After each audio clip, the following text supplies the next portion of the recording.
सरल सीधे व्यक्ति को संसार में कष्ट सहने पड़ते हैं, पर चालाक व्यक्ति संसार में सुख पाता है, सफल हो जाता है। सफल नहीं होता, ये गलत शब्द है। सफल नहीं होगा। अभी कोई चालाकी से सफल हो सकता है। रावण जैसा कोई चालाक पुरुष था, सब विद्याओं का ज्ञाता, परम चालाक था। कालनेमित से बढ़कर कोई चालाक था?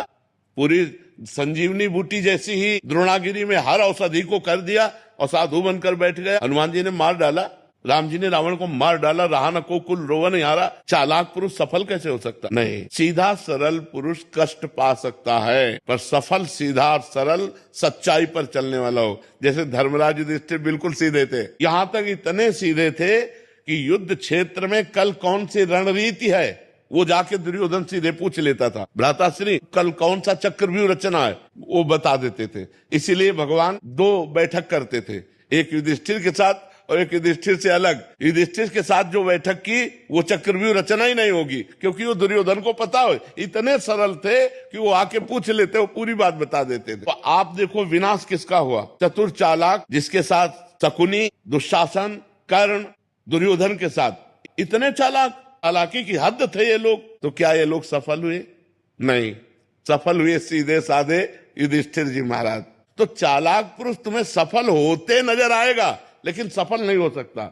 सीधा साधा पुरुष तुम्हें दुख भोगते नजर आएगा, लेकिन वो दुख भोगेगा नहीं, आगे चलकर वही विजय को प्राप्त होगा। थोड़ी यात्रा ऐसी है जिसमें संशय हो सकता है देखकर कि बेईमान, दुष्ट, चालाक, कपटी पुरुष उन्नति को प्राप्त हो रहा है और धर्मात्मा, ईमानदार दुख को प्राप्त हो रहा है। लेकिन परिणाम में जो सही चल रहा है उसका सही परिणाम होगा, और जो गलत चल रहा है उसका गलत परिणाम होगा पक्का।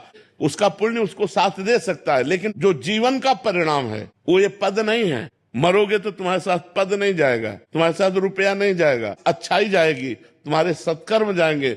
और ये पक्की बात समझ लो, जब आपके आचरणों का, और भगवान ऐसी बुद्धि भ्रष्ट कर देते हैं कि खुला आचरण उसकी गंदगी सामने आ जाती है। आदमी की इज्जत चली गई तो किस योग रह गया?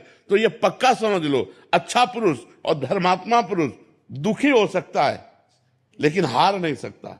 विजय को वही प्राप्त होगा, ये निश्चित बात है। सामने से तो बहुत सुंदर दिखाई दे रहे और पीछे जो पाप कर रहे तो मालिक देख रहा है, उसका हिसाब मालिक करेगा। मालिक की दुकान में है, सबका जीवन खाता।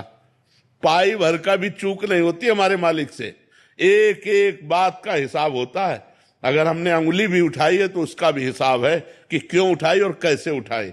परमात्मा सबको देख रहा है, इसलिए ये मत जानो कि कोई देख नहीं रहा है, हम अच्छाई कर रहे हैं, हमें बुराई पर बुराई मिलती चली जा रही, कोई हमारे देख नहीं। परमात्मा देख रहा है। और जो एक है कि मैं छल कपट बुराई से बढ़ रहा हूं, तो देख लेना तुम नष्ट हो जाओगे।